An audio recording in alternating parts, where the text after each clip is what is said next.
le processus est bien mené. Lorsque le processus est bien mené, eh bien, il y a de fortes chances pour que la transition, la période de transition, se déroule correctement. Parce qu'au fond, euh, l'élection est une question qui dépend un tout petit peu de la confiance. Ça, ça renvoie à la confiance et également à la légitimité. Lorsque une élection est bien menée, elle crée les conditions une confiance dans les institutions qui ont organisé ces élections et par suite d'une confiance dans le pouvoir qui est issu de cette élection, lequel pouvoir est considéré comme légitime. Donc il y a un lien intrinsèque entre l'idée de confiance et de légitimité dans toute élection. Alors, la légitimité peut découler directement de l'élection. L'élection procure la légitimité, je l'ai dit tout de suite, lorsque le processus est bien mené.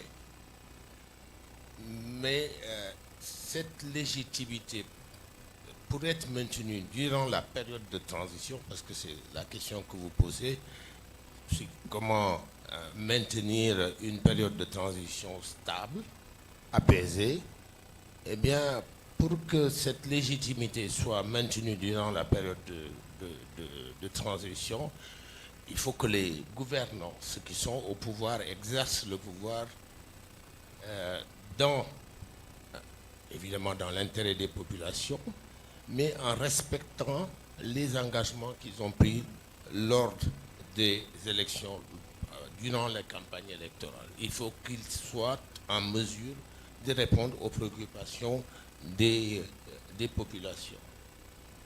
Alors, on a vu que dans certains pays d'Afrique, comme au Niger, comme au Mali, où le président de la République a été élu d'une manière quasi, on va dire, de manière transparente.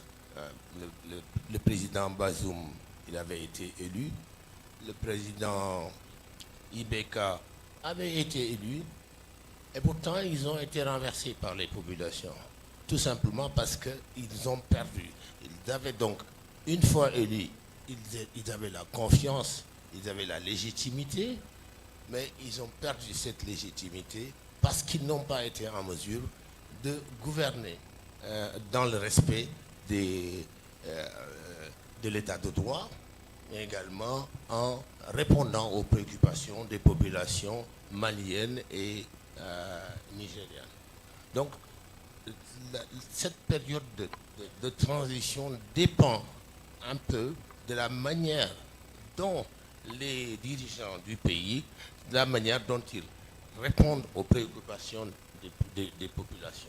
S'ils n'y arrivent pas, ils perdent la légitimité. Donc, légitimité, vous pouvez l'avoir à partir de l'élection parce que vous êtes bien élu selon un processus tout à fait crédible, mais légitimité, pour la garder, pour la conserver, il faut nécessairement que vous exerciez le pouvoir en respectant les principes démocratiques, en essayant de répondre aux préoccupations des populations. Si vous n'y arrivez pas, vous perdez la confiance des populations et vous perdez votre légitimité. Je ne sais pas si j'ai répondu à votre question. Merci beaucoup. Now, legitimacy and how that affects leaders. Adma, I'm coming to you again. When we look at African Union, ECOWAS 20 years back, leaders were afraid of sanctions. And when you look at the effectiveness of sanctions in the light of what it does or what it can do when people undermine the Constitution, over time we saw how fear of sanctions made many of these leaders to reverse policies or decisions they've taken. But today, the story is different. Why is it so? And what do you think should be the focus? Well, thank you very much. This is a very sensitive question and an issue that I'm very passionate about. I was at the African Union between 2012 and 2017. And during that period, there were African member states that had issues with coup d'etat. And Burkina Faso was one of them. And during two coup d'etat that happened in Burkina Faso, I have had myself present in that country. And we had like a joint mission, the UN, AU, ECOWAS, and we were able to exercise the cloud of these intergovernmental organizations. We were listened to. But then the recent developments that I was seeing in Niger, where when things happened in Niger and a former president of Nigeria, because come to think of it, Niger and northern Nigeria before, in pre-colonial times, they were like one country. Even the Sultan in Nigeria, his domain covered up to Niger. But President Abdul Salami and the Sultan were refused entry by the authorities at that time. So that sent chills down my spine that, look, things have changed. It means that there was no Nigeria alone. I remember when I was in Guinea as the ambassador of Nigeria in Guinea, when there was, it wasn't really a coup d'etat, because that time, Dadis Camara, Dadis Camara took over from Lansana Conte the very day he died. He said he had staged a coup, but it wasn't a coup because he was sick for about 8 years. He didn't take over until Lansana Conte died. And he took over.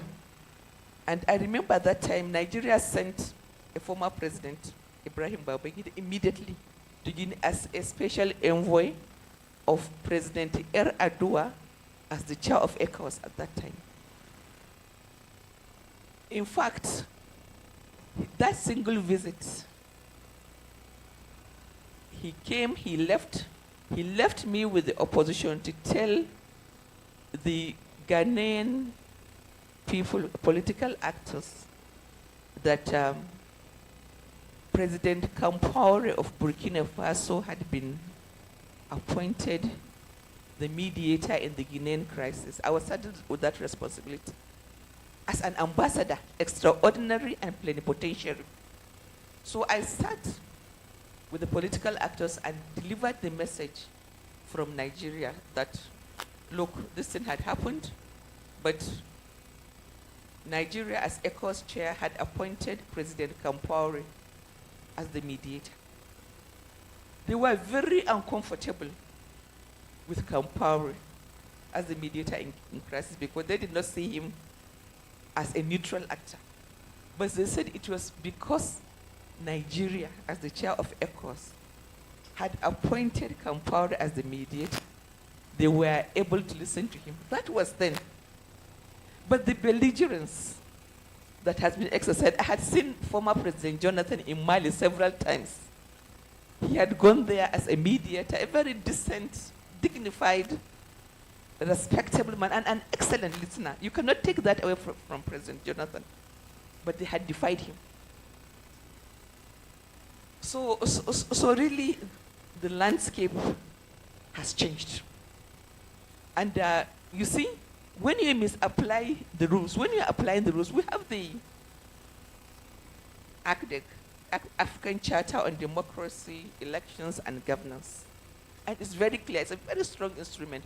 Those that drafted it did an excellent job. When you apply the rules the same across board, there's no problem. And I continue to follow these developments, even though I've left the African Union. When I saw what happened in Chad, after President Idris Deby died, his son, a military man, was appointed or elevated to the rank of a president when constitutionally in the Republic of Chad, it's with the president of the parliament supposed to take over. That was tolerated by the African Union. There were no sanctions, there were no suspensions, nothing they said. That was important for the stability of Chad, that they were facing rebellion. So once you begin to misapply the rules, you lose respect. So I think what is happening to us, myself and Professor Babakar Gie, we have been saddled to review the ECOWAS protocol on democracy and good governance. We have been working together, and we have been dealing with some very tough countries. I'm not talking about Niger, Mali, and Senegal, and I'll not mention those countries, still in this sub-region, that have become a hard nut to crack. Well, she said it, not me. So you see, I'm worried. You have taken out the 3 Sahelian states now. They have left. January 31st is confirmed that they are not part of ECOWAS. They are given additional 5 months to reconsider their decision, that if they decide to come up, they could come back. But still within the sub-region, still. We have countries that we consider admirers of the Sahelian states. They have not fragmented, but they are doing everything they could to weaken our instruments on democracy and good governance. So that is also adding to my frustration. So really the outlook is not very encouraging, but there are also good news.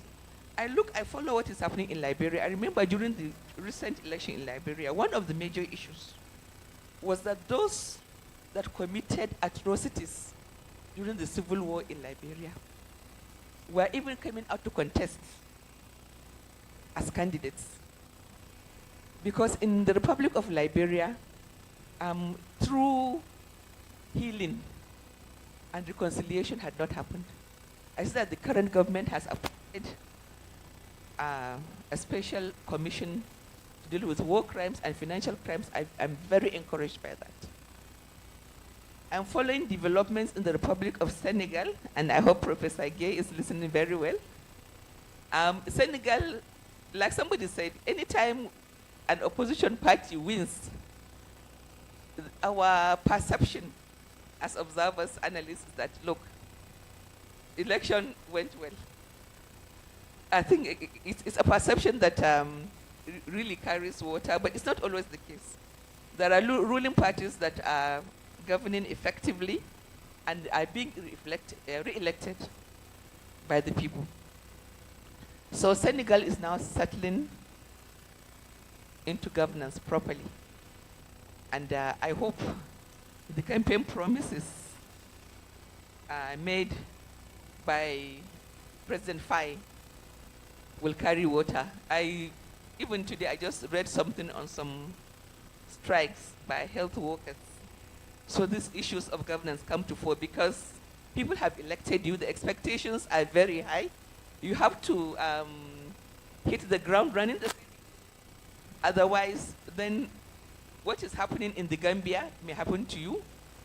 What is happening in Cote d'Ivoire may happen to you. So these are the issues. I'm very impressed also with Guinea-Bissau because I'm taking like a tour. Guinea-Bissau, according to analysts, is the most coup-prone country in the entire world. But still they are able to conduct elections. So, Madam, I really congratulate you with all the issues that are in their country. You're able to conduct elections. It's very good. Nigeria coming back home. Nigeria, we have been tried and tested. We have been undergoing reforms, issues to do with the governance. I was shocked at the end of the year by some mishappenings. You know, normally, the indicators for the Northeast. I come from the Northeast. He also comes from the Northeast. No, not Central. But usually the Northeast and the Northwest have the lowest data. They say we bring the country down in terms of the social indicators, education, health. So many children out of school. I say fine. But what happened at the end of the year took me aback. Hundreds of deaths happened in the southern part of the country, in the Federal Capital Territory here, people queuing up to receive palliatives. So if this thing had happened in the Northeast or Northwest, no, it's very normal. But people dying to collect palliatives, rice sometimes, just a sachet of spaghetti, sometimes a kilogram of sugar. You know? It's very sad. It shows that even in the regions that are considered to be doing economically better than the other parts of the country, these things are happening. I think it's a real cause for concern. The poverty level, our leaders need to do something to address issue of poverty, issues of education. Holding our leaders accountable is very key, but it's, as followers, as citizens, it's very difficult for us. Because we elected this, you know, during elections, there's something that started, I think it started in Ekiti, what we call in Nigeria stomach infrastructure. During elections, you distribute food items, you distribute money, people do not care, and they vote for you.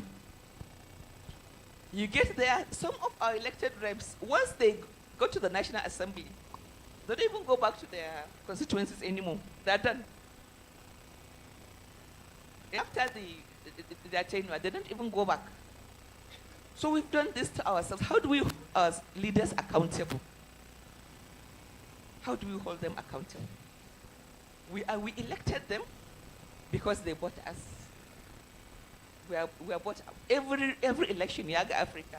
Sometimes I read, sometimes he reads it. We talk about vote buying, vote selling. And you see, Nigeria's case is very important because Nigeria in this sub-region is like a model. We like copying each other, especially in the bad things. I left the Nigerian territory, I was in Ghana, they were talking about vote buying. I was in Liberia, they were talking about vote buying. So the phenomenon has swept the entire region. Is it happening in Sierra Leone, Marcel? Is it happening in Guinea-Bissau? so you see, that's why the issue of Nigeria is very important, that Nigeria gets things right. Because it's like the train. In this sub-region, Nigeria is the locomotive. And this is the design by God Almighty, that whatever happens in Nigeria happens everywhere. So I'll stop here. I've spoken. Maybe I'll be brought back in again. Thank you very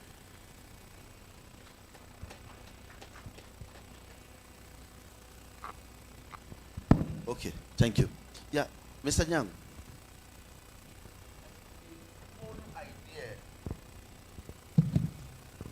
by design, political parties are supposed to be the vehicle that all of us should board, and it will take us somewhere. They call it promised land. Livelihood issues, security, and all that will be solved when they get power. Now they get this power, the story changes. People as agencies that should make these political parties function.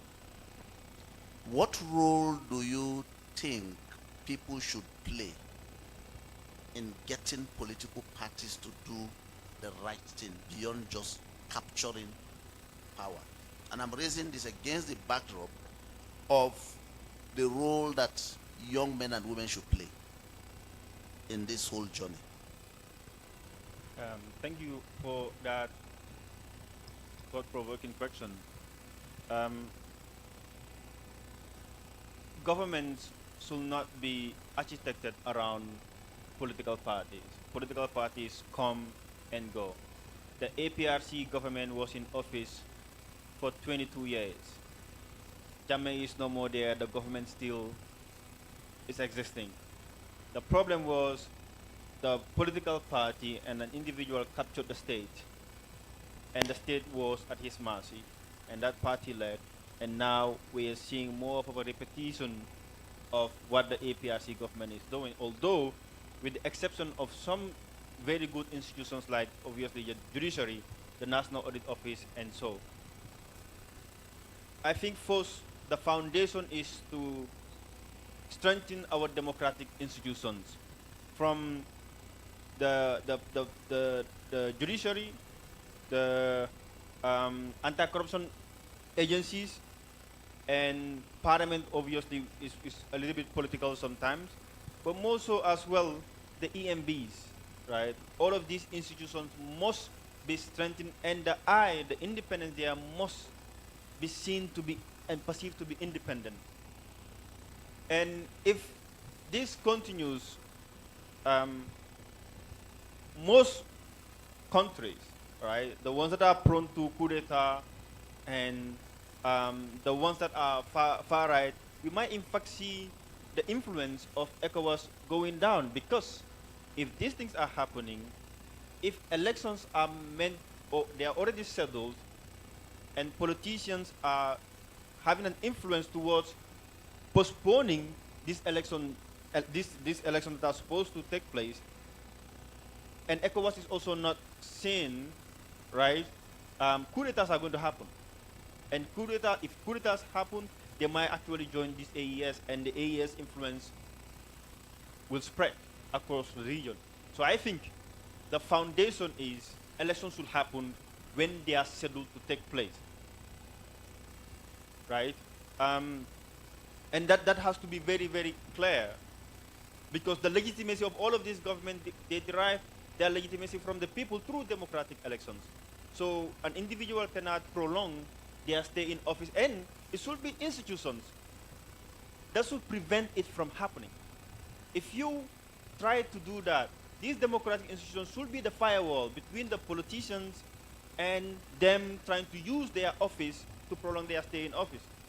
Now, the other thing is making sure the political parties that are governments in waiting are transparent in their dealing. And then I think I did mention this yesterday. We focus on government transparency, but we do not focus on political party transparency.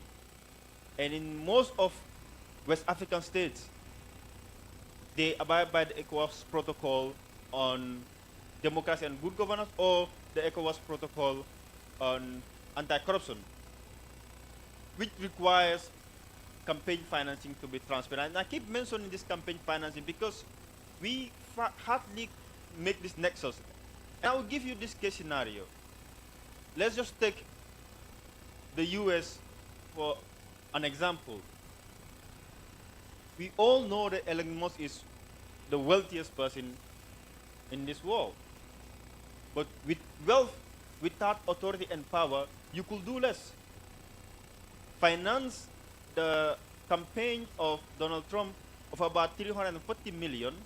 Today, according to YouGov, 51% of American adults believe that he has a lot of influence on the US government.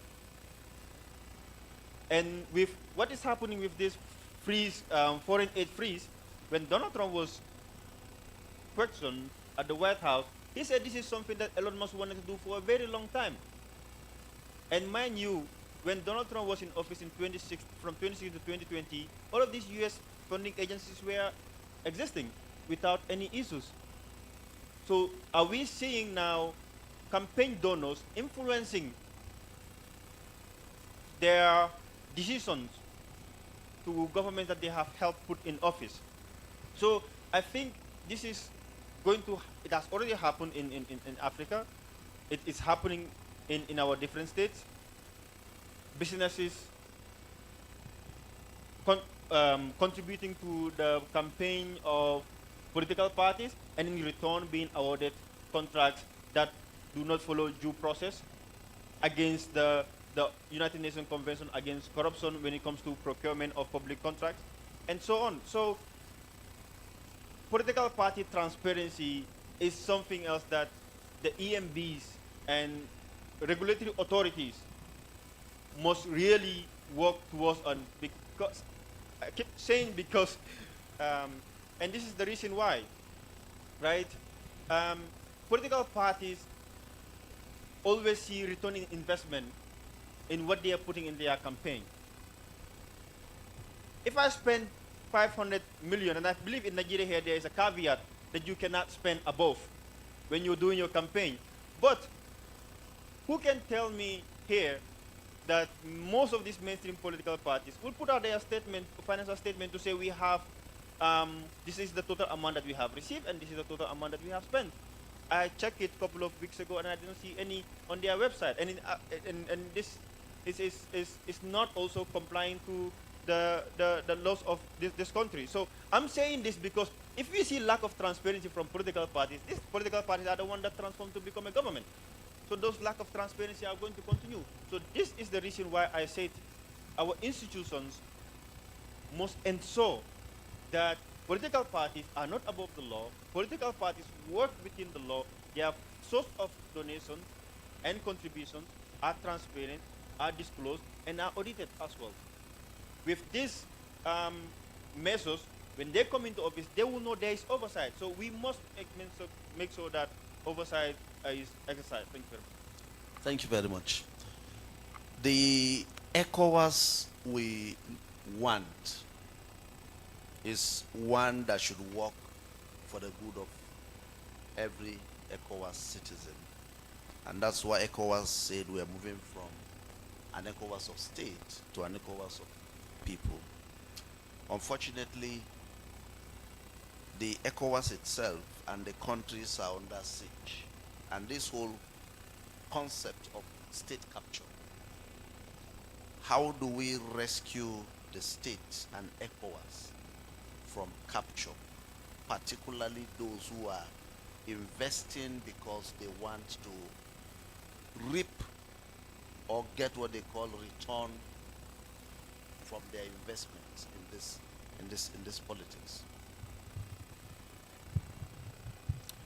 Alors, à cette question, comment ressusciter la CEDEAO, je pense que il y a eu une erreur à un moment donné dans le cadre de la CEDEAO, où on a décidé de quitter le terrain économique pour aller sur le terrain politique, alors que les États n'y étaient pas véritablement préparés. Alors que tous les pays ne respectent pas tous les principes démocratiques, alors que la gouvernance dans la plupart de ces pays était une gouvernance un peu défaillante. Et nous avons peut-être quitté prématurément la CEDEAO économique pour aller vers la CEDEAO politique. Je pense qu'il aurait fallu consolider davantage la CEDEAO économique, la libre circulation des personnes et des biens, le libre établissement des personnes à l'intérieur de la CEDEAO, avant d'aller plus loin. Consolider la gouvernance économique avant d'aller vers la gouvernance politique. Nous sommes allés trop vite vers la gouvernance politique. Et nous y sommes allés finalement en nous adressant davantage aux dirigeants. La gouvernance s'adresse plus aux dirigeants qu'aux populations. Ce qui fait que souvent on reproche à la CEDEAO d'être une CEDEAO des chefs d'État, un syndicat des chefs d'État africains, plutôt que une organisation sous-régionale, une CEDEAO des peuples. Je pense que là aussi, c'est une réforme qu'il faut nécessairement opérer, faire en sorte que la CEDEAO devienne davantage une CEDEAO des peuples. Mais pour le faire, il faut d'abord commencer par les États eux-mêmes. Les États eux-mêmes doivent faire l'effort d'améliorer la gouvernance. La gouvernance dans tous ces aspects, avant d'aller vers la CEDEAO. Alors, par exemple, moi je vois qu'une réforme devrait être faite dans tous les pays de la CEDEAO, le respect de la parole donnée. Le respect. On devrait constitutionnaliser le respect de la parole donnée. Le problème de nos pays, c'est que les présidents sont élus sur la base d'un programme et une fois au pouvoir, ils ne le respectent plus, ils le mettent de côté. Nous l'avons vu chez nous avec Macky Sall, on l'a vu également au Burkina Faso avec le président qui avait été élu, qui n'a pas respecté son programme. Et je pense que on devrait, parce que c'est une des valeurs africaines fondamentales, la parole. C'est quelque chose d'extrêmement important en Afrique. Et je pense qu'il faudrait arriver dans nos constitutions à constitutionnaliser la parole, le respect de la parole donnée. Et je pense également que si nous avions des pouvoirs présidentiels moins forts, s'il y avait moins d'hypertrophie des pouvoirs présidentiels, je pense qu'il serait plus possible. On irait plus facilement vers des compromis sur le plan politique, déjà à l'intérieur de nos pays, mais également entre nos pays.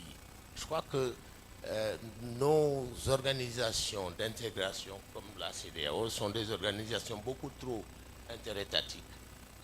L'interétatisme est beaucoup trop fort parce que les présidents ont beaucoup trop de pouvoir dans leur pays et projettent cette attitude-là dans l'organisation sous-régionale. Le jour où nous aurons des présidents moins puissants, où nous aurons des présidents avec des pouvoirs politiques limités, où nous aurons avec des présidents avec des constitutions dans lesquelles le respect de la parole donnée est inscrit.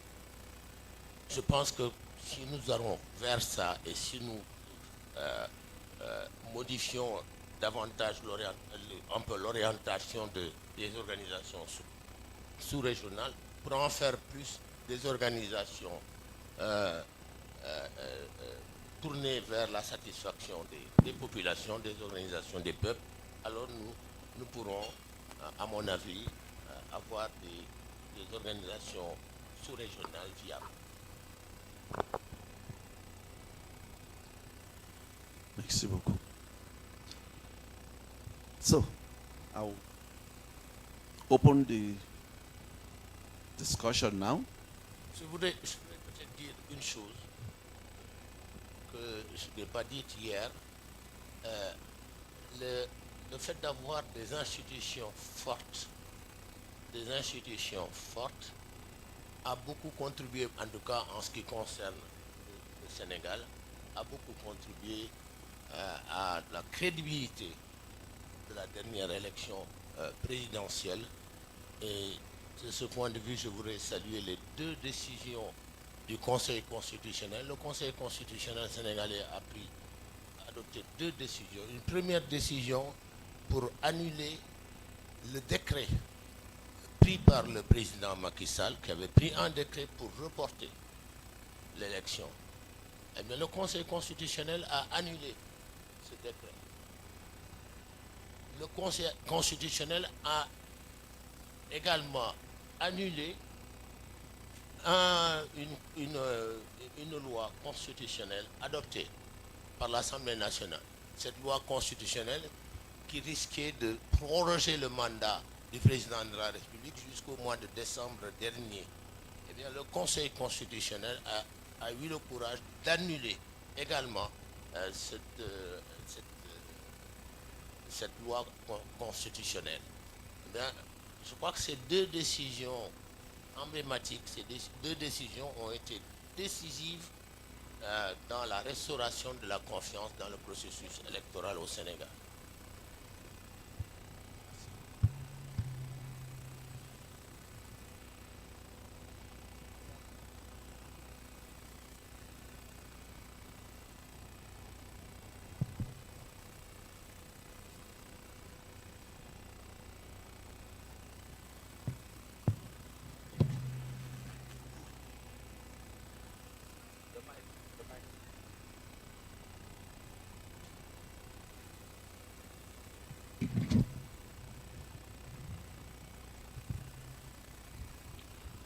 Okay, thank you so much. I'm Adewale by name, and it's really been a very informative session and thought-provoking.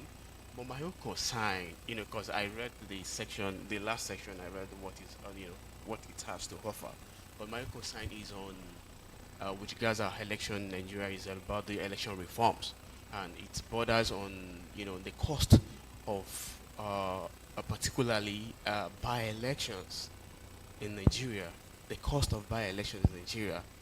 As we speak now, we have almost 24 vacant seats, for example, in the National Assembly. And INEC is supposed to spend a huge amount of money, on planned budget for this election, by-election. Probably in the case of where someone dies or, when someone resigns. We have since 2023 till now, we have issues whereby members of National Assembly resigns to pick up probably executive positions, and then it calls for by-election. And the trick behind it most times is that incumbent members know that a successor cannot win the election. He tends to win the election for him. Practically, he knew that he's not coming back to the chamber, but he just wants to win the election, for someone in his party. Then immediately he won the election, he pick up, we have some cases like that, and we have we have debt issues too. But why should we now, spend another huge amount of money in bringing all the parties again on, conducting a by-election? A party already won an election, of which, we know he died. Someone, he died. Then I think we should come up with some other method or mechanism, instead of wasting a huge lot of money. The current, the 25 budget now, INEC almost got, in a very cozy distance with the National Assembly because they refused to hijack their budget, and they cried out that this money budgeted for them are not always enough. So why should we now keep spending huge amount of money on by-election? So I just want this platform to also take the advantage of the current electoral reform that's going on in the National Assembly to pick it up. For the reform is still on, and I think it will still last till I think the end of this year, or probably the third quarter of this year. So that is my contribution. Thank you.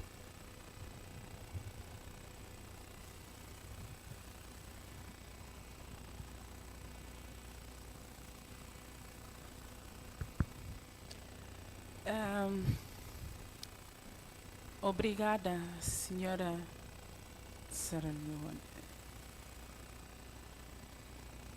É verdade que, como falaram da Guiné-Bissau, e ela falou verdade, na verdade, na Guiné-Bissau, praticamente todas as eleições, desculpa, ainda não me identifiquei, sou secretária executiva adjunta da Comissão Nacional de Eleição da Guiné-Bissau. Sou a segunda figura da Comissão Nacional de Eleição. A senhora falou e bem.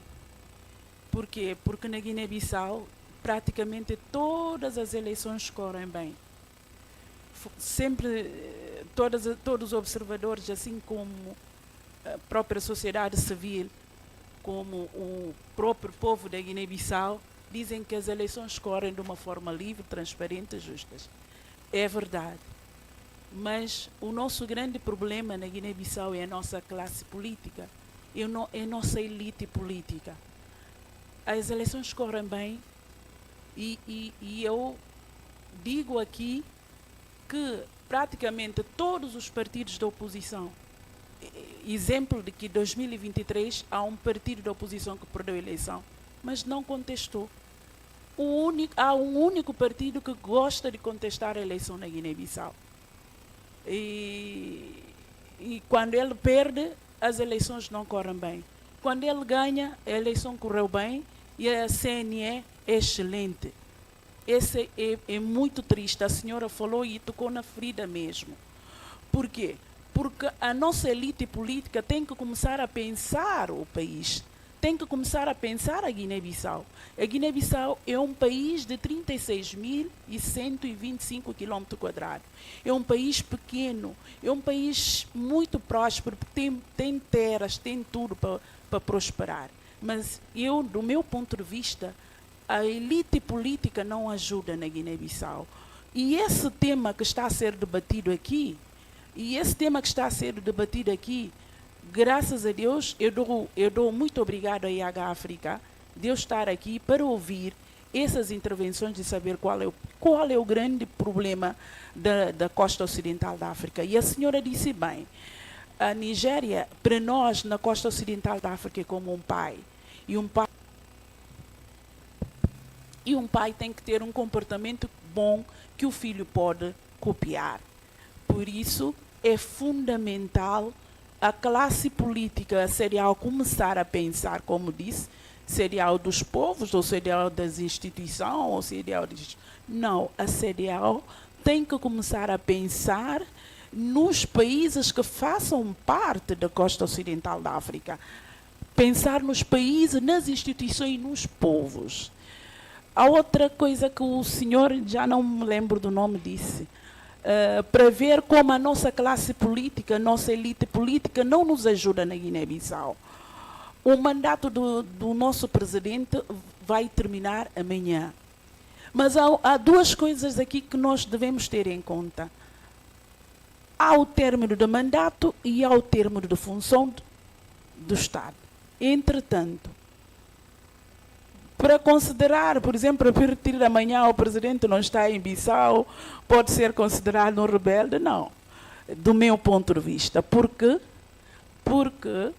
a nossa Constituição disse, o outro presidente só eleito com faixa é que termina a função do presidente cessante.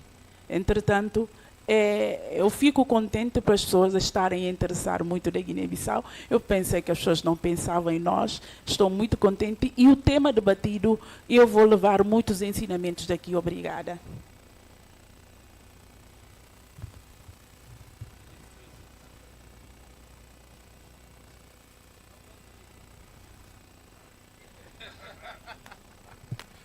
Just keep your earphone, I will speak in French.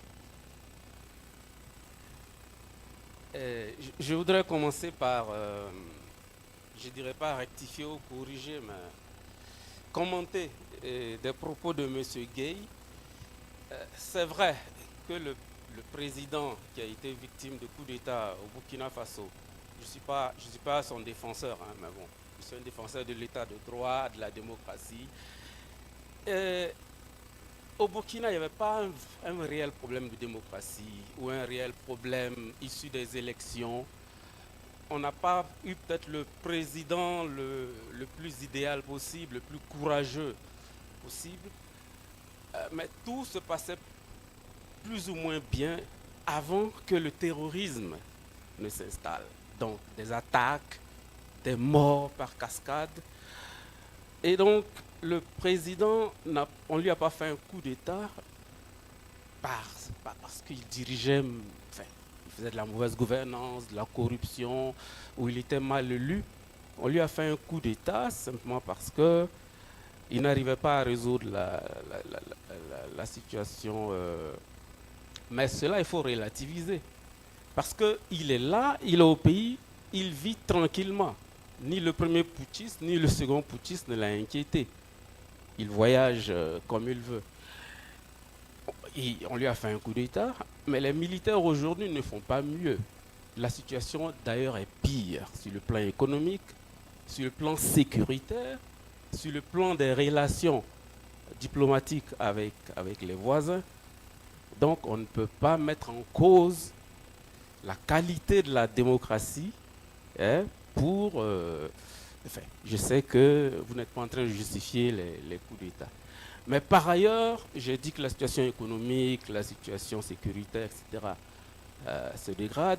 Mais le pire, c'est qu'il y a une restriction, une fermeture totale de l'espace civique. Nous, organisations citoyennes, nous n'avons plus d'espace.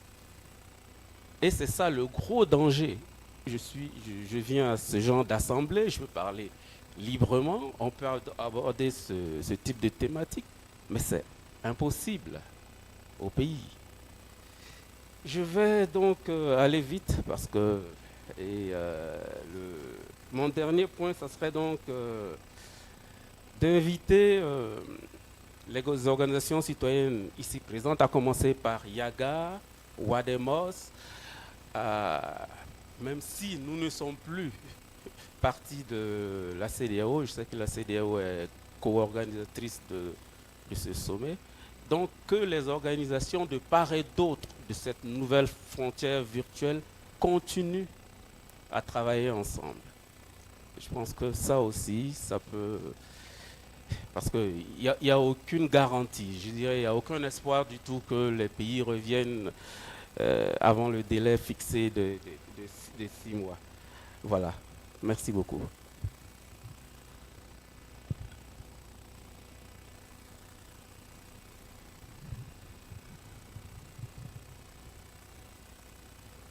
Thank you, Chris. Good afternoon, everyone. My name is Jide Ojo. I'm from Nigeria. First, let me respond to what my friend from Gambia said about the need for us to be worried about campaign finance regulations and how we allow politicians to get away with monetization of our electoral tax, a ripple effect on governance. Particularly, nobody stakes so much money, to come into office for charity purpose. They plan to recoup their investment. And what we see as a trend is what you talked about Elon Musk. To see how decisions, is now affecting the global community.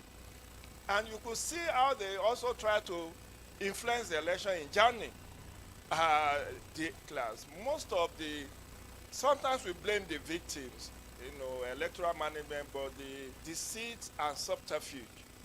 To the extent that whatever you do, with your best of intent and with the risk we take in civil society and in media, to institutionalize and ensure democratic consolidation, they have continually undermined our efforts by not only bringing out dubious laws that are not enforceable or at best cause confusion, but they also act with impunity. And that is why I'm worried about the future of the non-governmental sector or the civil society in the light of what has happened with USAID. I'm worried that in another 1 year, if there is a freeze, if this freeze is not lifted in 90 days, in another 1 year, can we gather like this? Would there be funding for this kind of elaborate conference? I see all the sponsors, either German, European Union, and all of the rest. Which of us can bring down the money to organize this kind of, And as we were discussing earlier in the day, the FCDOs of this world, the European unions of this world, may take a cue from what is happening with USAID. And if they decide, as they are likely going to do, because they are like a cartel, you can be rest assured that the civil society space will shrink worse, and we may not have the voice that we currently have. And it is in the enlightened best interest of the political class across the West African sub-region for civil society voices to be muted. And we should be worried about that. What are the alternate funding structure for us to gather in the event that there is freeze on foreign aid for civil society? And then the demonization of these aid agencies, as has also come out that USAID funds is being used to sponsor terrorism. It's also not helping matters. Are we seeing any pushback from the civil society? No. Everybody is there. Well, it may happen. Maybe that's the truth. Maybe it's true. And we are in the danger of, being entrapped with the narrative of the oppressors. Because that's what they actually need to close the civic space. You could see that the military in Nigeria have been saying that all these Boko Haram are sponsored by foreign interests. And now a congressman has come out to say USAID funds are being used for this purpose. So who is going to counter that effectively? So the last point I want to make is that we should not also fall into the fetishness of elections. I agree that laws should be applied across board. I'm responding to Madam that was saying that misapplication or double standard in the application of the law is unlawful. I agree. So if we want to have election, what quality of elections are we looking at? We have democratic tenets. We know what the standard operating procedures for elections are. But are they being followed across board? Even the American system, we could see that many of the things they condemn in other parts of the world also manifest their own elections, like vote buying, like violence. Donald Trump survived 2 assassination attempts. One of them almost cut off his ear. You will not think that a country that have undergone over 250 years of electoral process should have that kind of experience. So we need to think through what is the future of civil society, not only in Nigeria, but in Africa as a whole. Thank you. Should I pass it to him? Thank you very much, Prof. Mine is just to share different perspectives on the criticism that has been leveled against ECOWAS and REX, right? First of all, starting with Professor Gay, that I don't think it's a mistake that ECOWAS added the political angle to it, because don't forget that ECOWAS took on the political dimension when it was noticed with the war in Liberia and Sierra Leone that economic integration cannot work if there is political chaos. So it's the right thing to do. Secondly, is to share a different perspective on what Dr. Abdullahi said about applying the rules. I think with respect to the standards, right, on be it the ECOWAS Supplementary Protocol on Democracy and Good Governance, which was adopted in 2001, or ACDEG, which was adopted in 2007, the understanding of unconstitutional changes of government at the time that these instruments were adopted was limited to military coup d'etats, okay? Unfortunately, politicians came along the way and started playing around, because look at it, be it in Cote d'Ivoire or in Guinea, where the constitution was changed barely 6 months to the elections in October of 2020. The sacred principles in the ECOWAS Supplementary Protocol or even in ACDEG were not denied. They didn't take off the 2-term limit. You know, the focus was on achieving, because the politicians had gone to work and saying, look, how do we bypass these rules without breaking the law, really? Okay, so it's not that ECOWAS is choosing to apply rules selectively. It's that when a person has, how do I put it this? Let me say it this other way. That when Ouattara and, Ouattara and Condé, yes, what they did was immoral, not illegal. It was immoral, not illegal. And how does ECOWAS step in to start becoming a judge of morality? Okay? And again, Professor Gay raised something, and I think West Africans in general would benefit from taking that what happened in Senegal, nobody would substitute themselves for the citizens, right? Senegal had the outcome it had because of the Senegalese people saying that, look, Macky Sall would not have a third term. Okay, they stood out, and made their voices heard. It's not ECOWAS. ECOWAS would set standards. Like I was talking to Ma in private. What ECOWAS would do is to set the standards, aspirations, but at the end of the day, it's the citizens that have to say, look, these are the standards we have agreed to, and these are the standards we will live by. Thank you very much.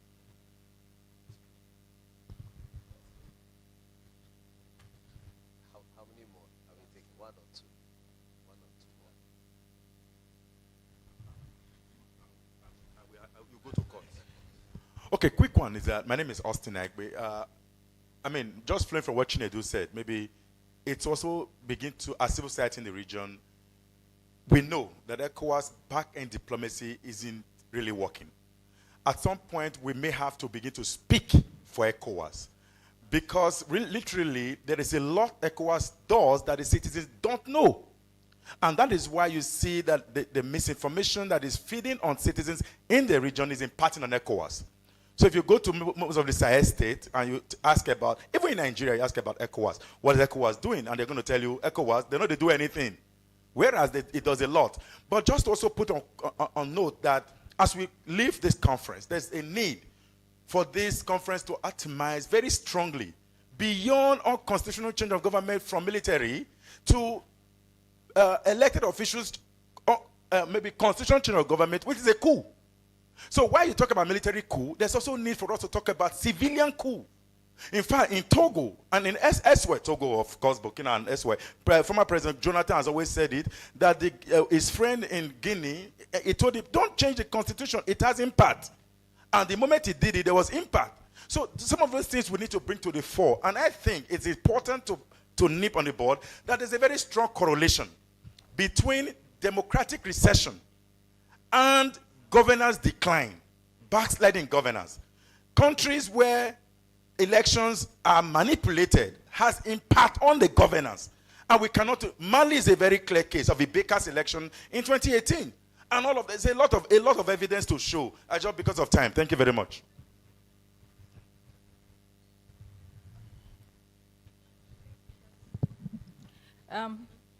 Thank you. I thought that you were not seeing me, so I closed my notes. What I want to talk about, it's true that I think it's Chinedu, what he said about ECOWAS not having the mandate, whether it's a civilian coup. But this is not, if we take the Cote d'Ivoire and Guinea case, that was not the first time. And the power in ECOWAS lies with the head of states, and we know that they tend to go for something that's convenient. I just want to give an example of how important it is for regional bodies like ECOWAS or the Continental one, AU, to make statements when there are crises.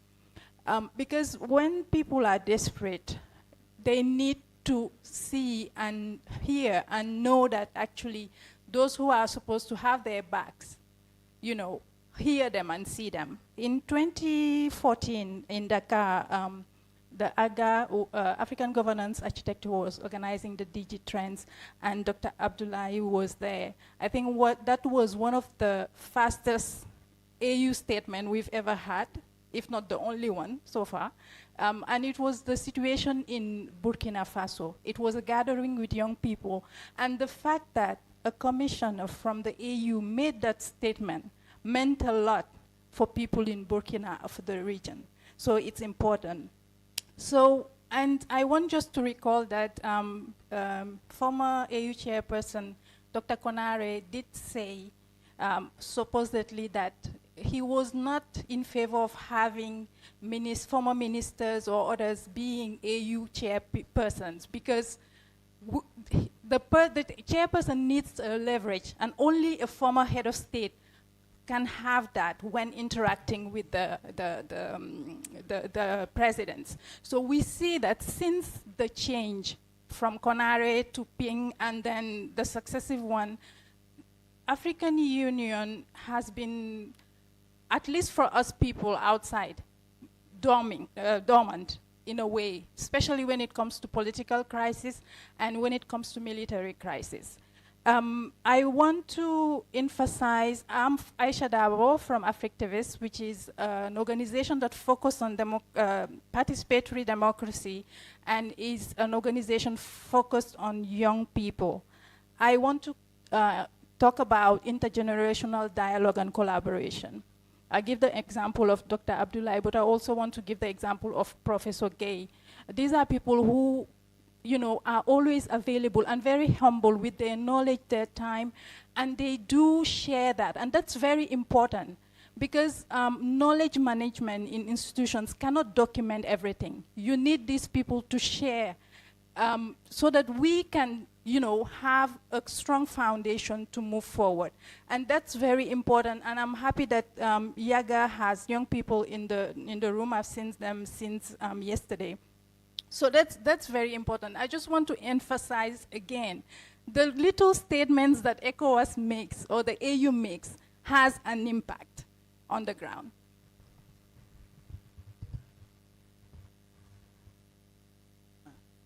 All right. Okay, so good afternoon, everyone. I'll be speaking in Idoma, so maybe you can just put up your mic. Put on your... Oh, okay.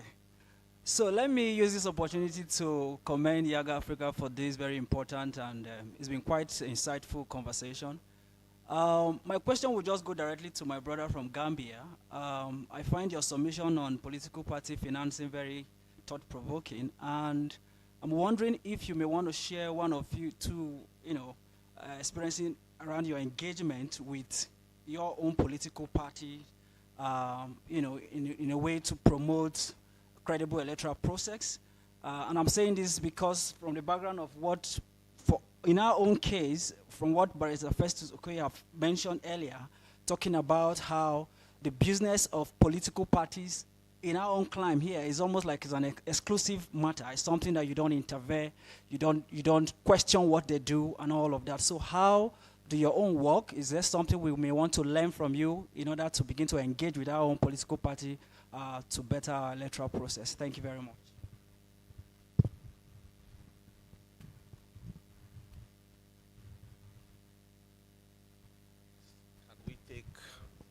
Can we take 2 minutes? We have 5 minutes. 90 seconds to 2 minutes.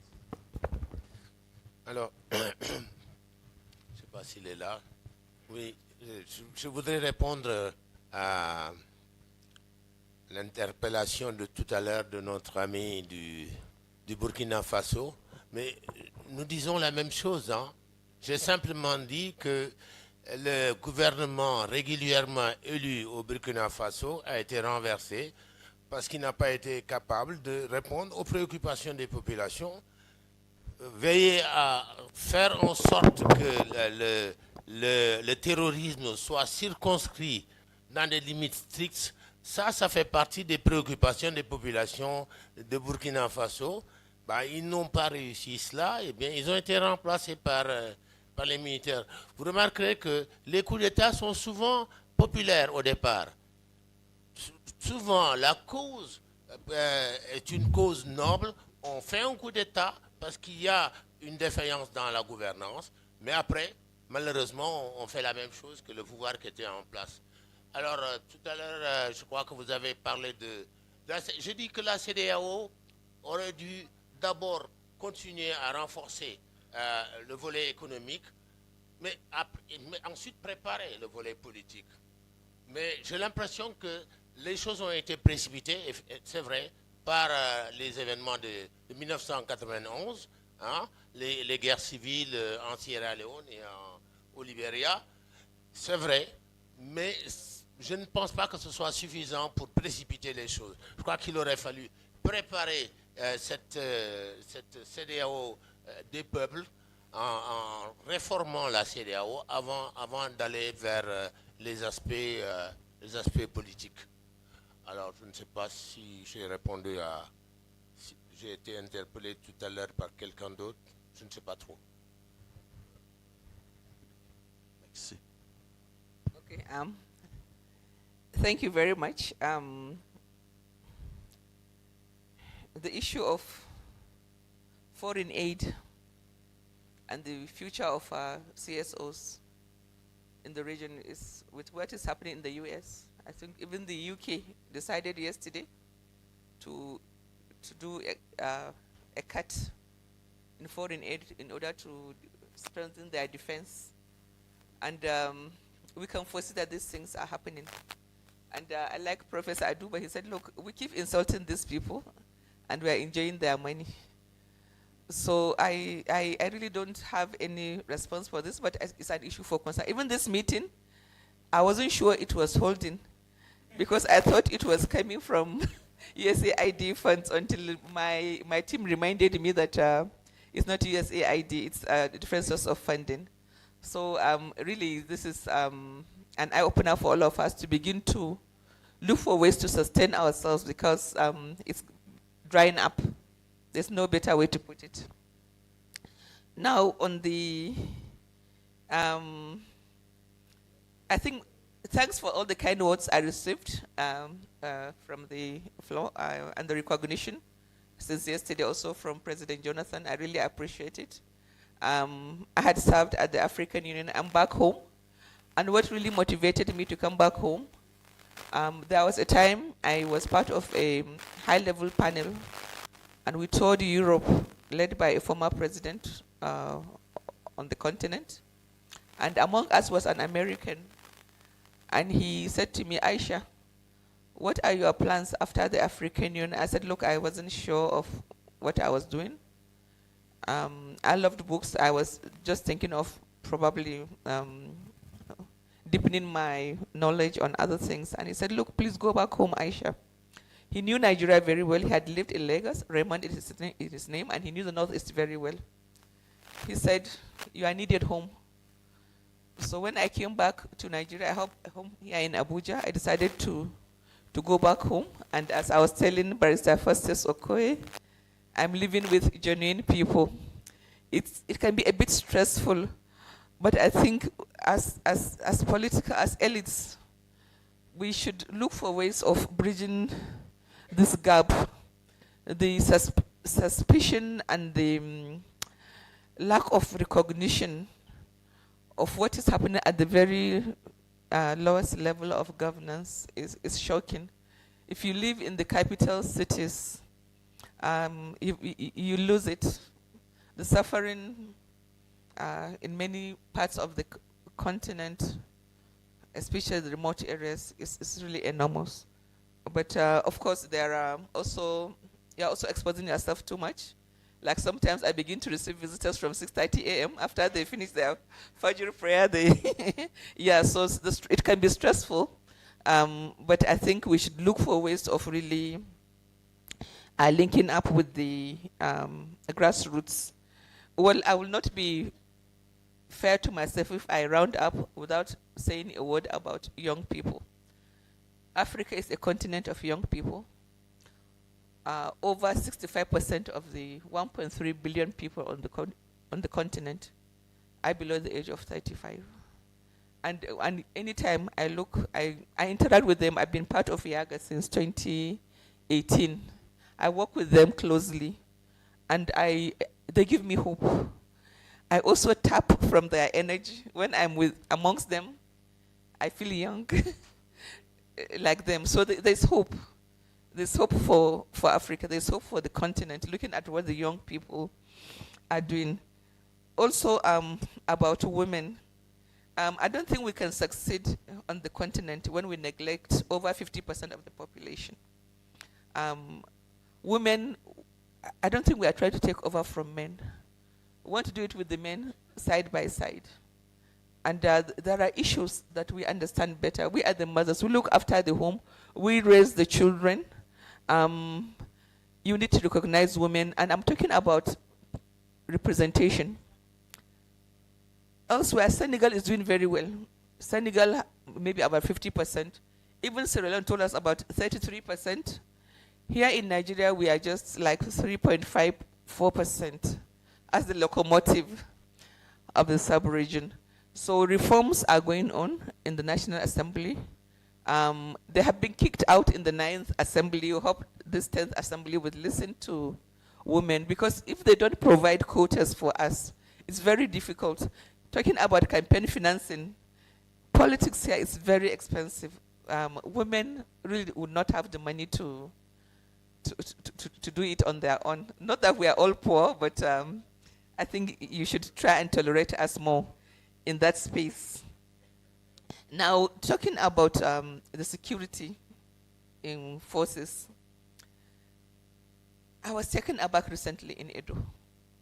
I was in a primary school, maybe a secondary school, observing elections, and in a very brazen manner, open daylight, people were buying votes. Security forces were tolerating them. I was almost gasping because we are just observers. There's nothing we could do in the open.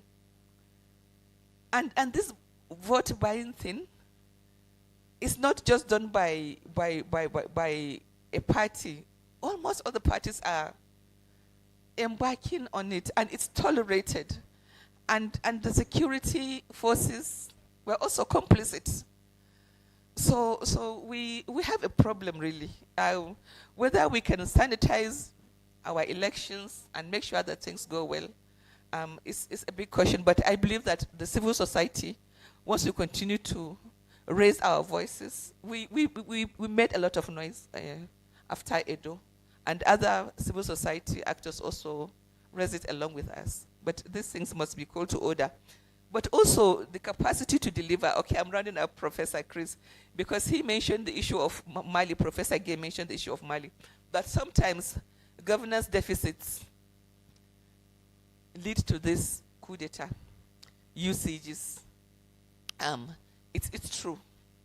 And my brother from ECOWAS, on the definition of UCG, I think ACDEC, the African Charter on Democracy, Elections and Governance, has a very detailed, and it captures also the issue of this tenure, term limits and everything.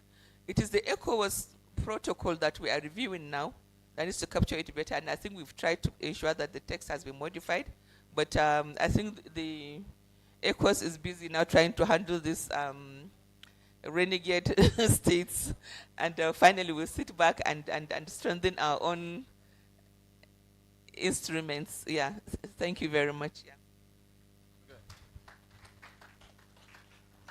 Real quick, mine is not going to be that long, but first to respond to the question you asked on the cost of elections in Nigeria. In my country, the budget for election per voter is about $3, right? $2.7, and I believe in Nigeria is about $5.3. Mine, we only have 962,157 voters. That's like one of your wards in Nigeria here. So, but it goes back to what was said, was it yesterday or today, that we should not pay much attention to the cost of conducting elections, because it's better to spend more and have a credible election to prevent post-election violence, which is in fact more devastating, right? I think that's one of the things. But going back to the question again on campaign financing from my brother in Nigeria, it is already clearly stipulated in your Elections Act of 2022, I believe it's section 88.2, which put a caveat of about 5 billion for campaign expenditure, if I'm right, for presidential candidates. 10 billion. 5 billion actually, it's 5 billion, yes. And then it also mentioned, right, it also mentioned that 6 months after the elections, the political parties should keep an accurate account of their expenditures and revenue and then report it to the INEC. Whether it is happening, this is what we call post-legislative scrutiny, PLS. This is where civil society comes into play. And so there is transparency for all political parties. Now, if 5 billion or 3.3 million US dollars is the caveat for expenditure, I was doing a research, and this goes to the paper that I'm still writing, Dr. Lukman of APC the former APC chairman, mentioned that the current president spent about 100 billion naira only. Only 100 billion, which is about 67 million US dollars. Right, whether it's compatible with the law, I'll leave that to civil society of Nigeria to answer that question. Now, from our experience, and one other experience that I'm going to give you, if the informations are not being put out by political parties or political candidates, there are different tools that you could use. And I will give you the experience of the Center for Monitoring Electoral Violence in Sri Lanka. So in absence of this information by political parties in disclosing their campaign donations and expenditure, what they did, they have their own checklist, and they will be monitoring the political activities of candidates. So if there is a rally that is going on, they will count the number of vehicles, right? And then they will substantiate that, substantiate it as to the potential amount that could be used to hire those cars. If there are T-SATs, how many people are there, give an estimate, and then total the amount of money that could be spent on those T-SATs, the brochures, if foods and drinks are being given, the same thing, and then give an estimate of how much is spent on political rally. This also goes to the media campaigns as well. Paid ads on Facebook, Twitter, and then also on televisions.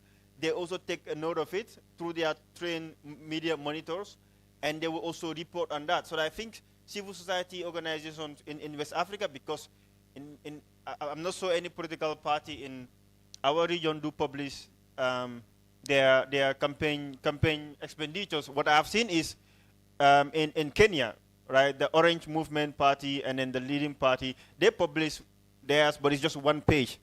Now, for ECOWAS, Chinedu is not here, but I would love him to hear this. Yes, in Senegal, it was the people, it was the citizens that rose and said no to Tatam.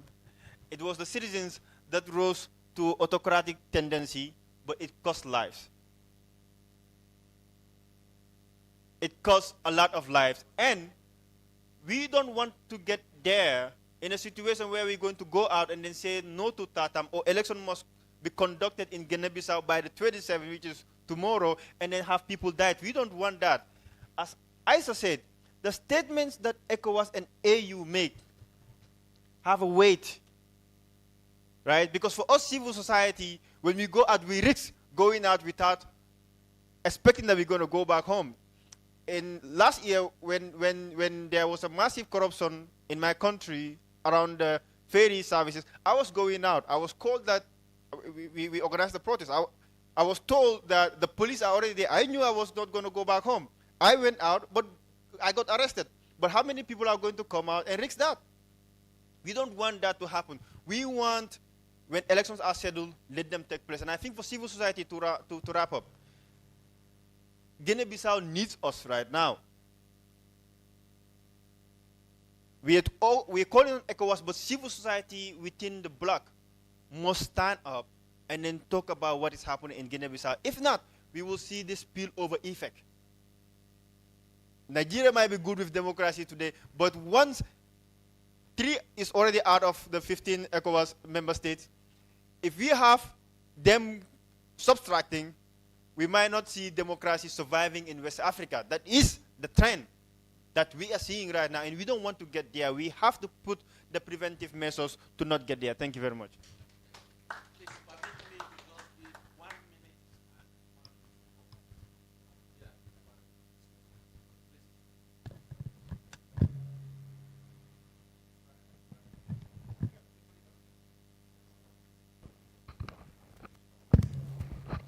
Thank you very much, and thank you to the panel and the moderator, and thank you also to Yaga.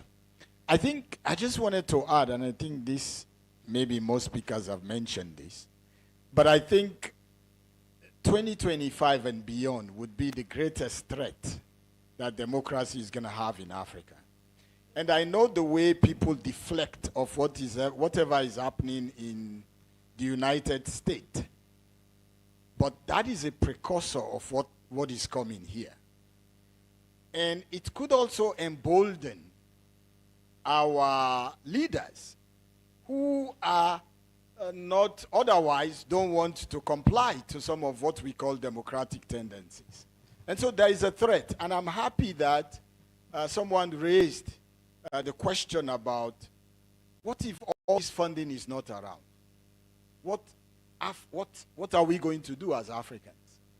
The hope is that I'm seeing very young people, whether through the initiative of IAGA and others in Africa, and the interracial coordination or cooperation. I think that is very, very important. And you asked the question of what can be done about Mozambique. What is happening there? Is it Mozambique? Guinea-Bissau. What is happening there? I think there is a call to action for African youth and also those who are not youthful enough to join these two groups and make a solid and sustainable movement if democracy is to survive. The other thing I want, civil societies are very good in advocating, holding institutions to account, especially public institutions. And I want, perhaps it's now time to look at, can they also do this to bring from their own, to not be afraid to lead us? That is missing. I know IAGA Africa fought very hard to say not too young to run. Yes, the bill is there now. It's okay, you can run. But I've not seen many young people running. And how can we come together? No, this is very serious. Because the politics has been so clouded. Sometimes even politics, the word politician is now looked at as derogative. And that is to scare the good people away from it. So once again, I thank you for thinking into this. And Ochi, I thank you very much for that, for the opportunity for the 1 minute. Thank you. I can take it. Thank you, Chairman, for allowing me. I'm sorry I was absent for most of the, but I just want to give a piece of information. The last speaker spoke about cost of elections and the average vote cost of election per capita. In fact, the only study I know of the study of cost of election in Africa on a systematic basis was done by ECONEC. And I coordinated that study. We took 6 countries in West Africa, 2 Anglophone, 2 Lusophone, and 2 Francophone, Nigeria and Liberia, Cape Verde and Guinea-Bissau, Sierra Leone and Benin Republic. And we made a distinction between the annual budget of the election management body in each country and the election budget, because they are 2 different things. And that was what we based, because you can hardly get information on what parties spend, partly because there are no paper trails. It's cash and carry, and there are no records. And that's why the EBMBs cannot even do audit of political parties. There is no paper, but at least the budget as appropriated by the parliament in each country, and the actual budget spent as recorded by the EMBs to the Auditor General. And I think, if people are not familiar with it, they should look at a very interesting study. But what also caught my attention was that we also found that the cost of election per capita in Nigeria was the lowest, and among in the region, and partly because of the size of the population. When you look at it in terms of the spread, it was the lowest. So I think if you can look at that. So it was never up to 5% that you recorded that you explained. I think this was up to 2015 elections in Nigeria, where we had the figures. I just wanted to give that information. So sorry, just a quick question. in Nigeria here, do you have public funding of political parties? No, it's public. Look, let me tell you. No. Look, it is funded by the federal government. Not the parties. So that's what I'm asking. No, I'm not talking of the political party. The budget is funded 100% by the federal government. Development partners only provide things for civic education to support in civil service, but it is, and they manage that fund themselves, and we don't even have access to it. They just report to the government. But the point I just want to make is that there is that study, and it's the only one I know and it was over.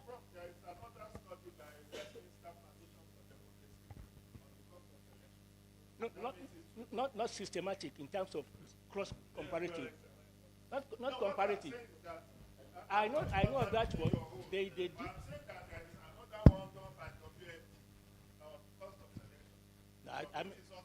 But no, I'm familiar with that. But it is not the type of cross data analysis that we use. It is simply based on their own estimates. But in terms of looking at the records of electoral commissions, conversation was passed, and it was the only one. Okay, that panel is over. So, I think for me, the conclusion here is what our late elder brother Tajuddin Ibrahim will say: organize rather than agonize.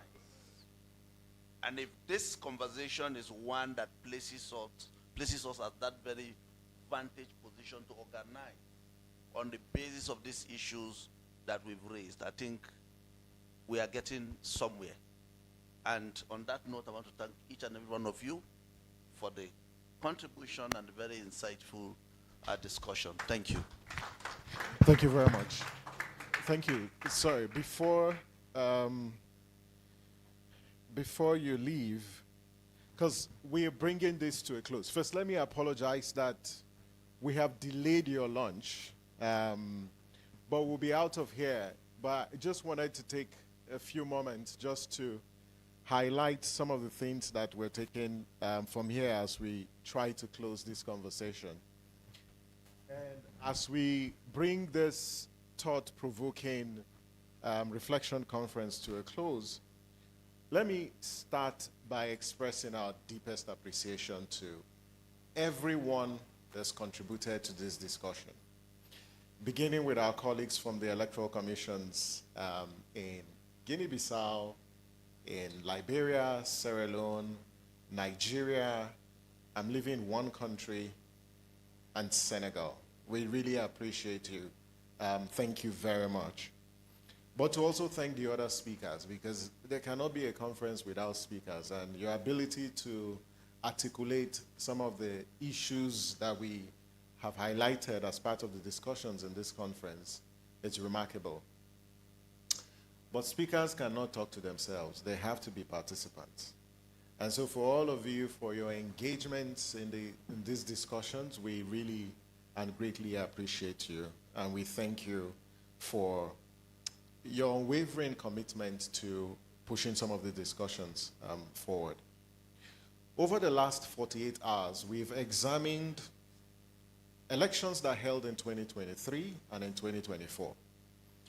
We've synthesized the discussions around 7 broad issues. First, election management. We've looked at electoral integrity, voter participation. Today, we looked at judicial oversight, and we wrapped this session with governance. But we also, this morning, looked at information integrity and the role of technology. And that's one issue that has come up since yesterday. There are about 5 takeaways that we feel will drive how we proceed with this conversation. The first one deals with the whole discussion around the urgency for reforms, that as we look towards elections in 2025, there's a great need to look at issues relating to restoring public trust and confidence in the electoral process. And whatever reforms that can help us achieve that in the sub-region, but by extension, the Africa region, it is important to prioritize that. The second is the role of technology, and technology has cut across.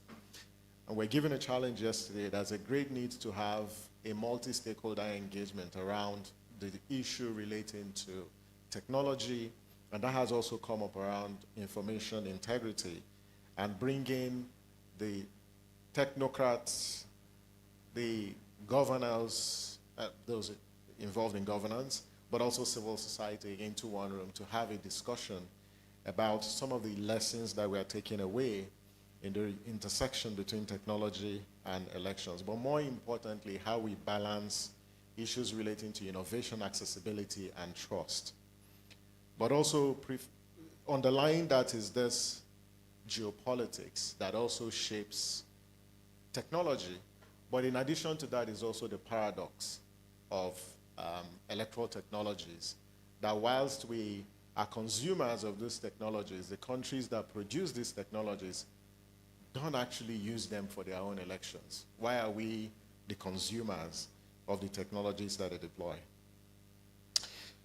Then we looked at issues around misinformation and disinformation. And this morning, we had a very robust discussion about whether it's fact-checking regulations, but also amplifying or raising the salience of the need to pay close attention to how, sort of superpowers, are involved in manipulating information in the Africa geographical space, but how that is also going to impact and undermine democracy.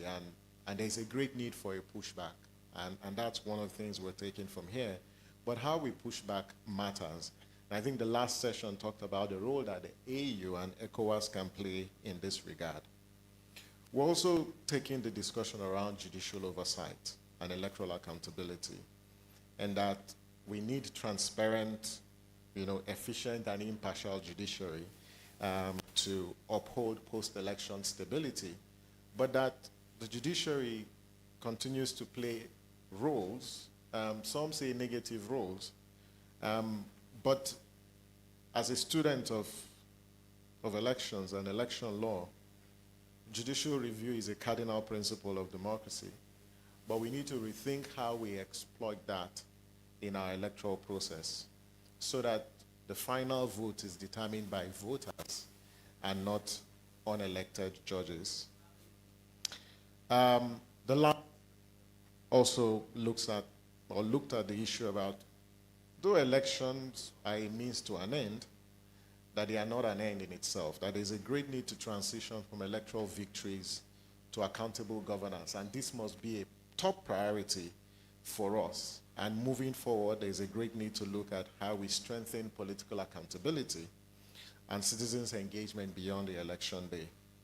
There were several call to actions that we take from this, and as we leave this conference, we hope that we can translate this insight into actions.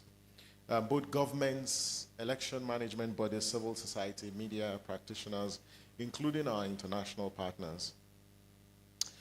And whether it's advocacy or continuous support for civil society or even investment in democratic resilience, there is a role for everyone in this room and outside this room. Let me apologize for several missing links. The first missing link in this entire discussion is that we didn't do enough to get political parties in the room. We wish that we did that. We have noted it as a gap, and we're taking that lesson from here. The second missing gap was the discussion about inclusion and the fact that we didn't put inclusion as a key discussion theme, even though it cut across different conversation, but we should have raised that and created an opportunity that as we're reflecting on elections, the issue of women, youth, and persons with disability, plays a cardinal role, and we will do that next time. The last sort of missing link, and we hope that our non-English speaking brothers will understand and bear with us. We're sorry if you feel that we over-Nigerianized the conversation. Next time we will do better, but to apologize, because sometimes we discovered that you had issues with following the discussions. Either the systems were not working. We do apologize for that, and we will improve subsequently.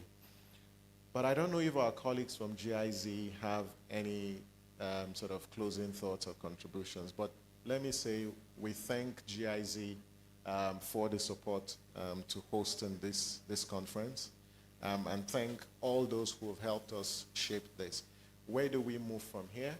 First, we're going to work and finalize the communique, which we'll share with everyone. We'll share a communique from the conference. But in the weeks ahead, we will outline some of the key actions and key to follow up on some of the discussions. As you know, ECOWAS is celebrating its 50th anniversary, and so this year is dedicated to a lot of activities around ECOWAS at 50. And at YIGA Africa, we also have several activities that are being planned as we either celebrate ECOWAS at 50 or we celebrate how our region is contributing to democratic resurgence. And on that note, I think I have done what I'm asked to do. Thank you very much, and we appreciate you. So the panel can now take its photo, and then afterwards, we're going to go for lunch. But let me hand over to Ibrahim, because he has better information about what we do from here. Ibrahim?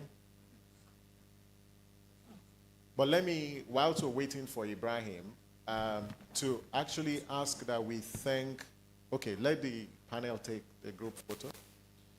To thank all those who worked tirelessly to get this conference going. I know they will not like this, but I have to do this. But can I have the GIZ team and the YIGA Africa team that worked on the conference? Some of them are shy, but I'm sorry, but you deserve. Where are they? Where is Ibrahim? Where is Shegun? Where are those who? Where is Michael? Shamsuddin? Where is Abu? Where is Vanessa? Where are you? Where is Anna? All those who worked. Look at these people. Yeah. You didn't. You are refusing. Look at this man. Where is Cynthia?